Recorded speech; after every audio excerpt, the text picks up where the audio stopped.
population refused to pay what was not its own debt, what is not the Greek people's debt, the population decided to defend itself, to defend its fundamental human rights, and to demand a democratic solution for the country's economic situation.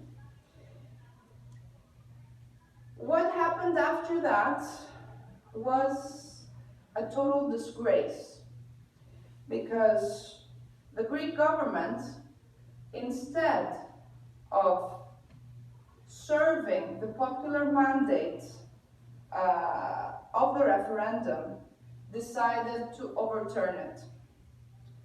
It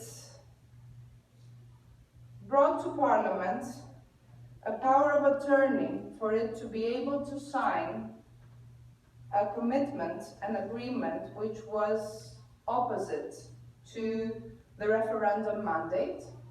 And shortly after that, it signed an even worse agreement, undertaking to bring more measures to the population, more austerity, to sell what was left of the public property, to cut more pensions, to deliver private property to the banks by totally changing the code of civil procedure, and to also deliver whatever was left of public wealth to the creditors. It undertook for the Parliament never to be able to vote any law without prior approval by the creditors. It took for the Parliament to abolish any law it had voted without prior approval by the creditors, and to only vote on laws which had been pre-approved by the creditors.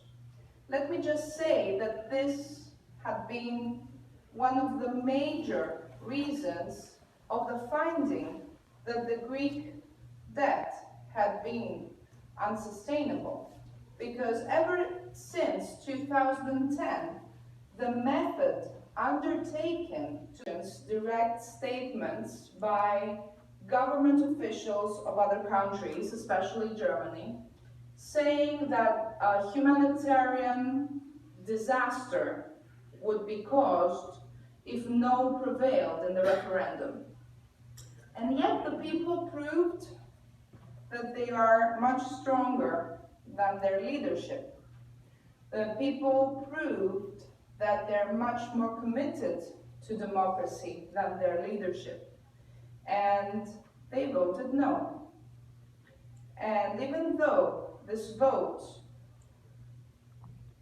very clearly expresses popular will, and it very clearly formulates a popular mandate, this popular mandate was violated both by the Greek government and by the European governments and by the three institutions.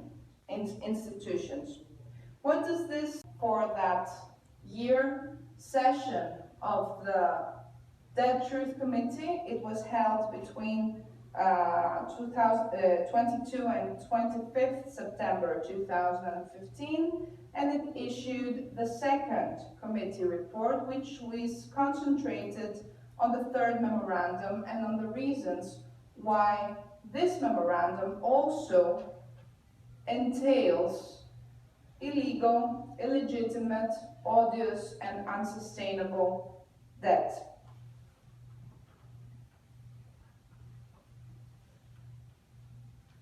This was a report which was never used by the government either, and I guess this was also a report which made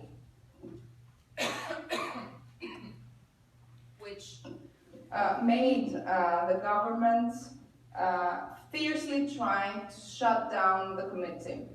When the new president of parliament took office on October 4th, 2015, I gave him the 2 reports of the Truth Committee of Public Debt. Mind you, this is an official committee of the Parliament, constituted by international and national experts, constituted also by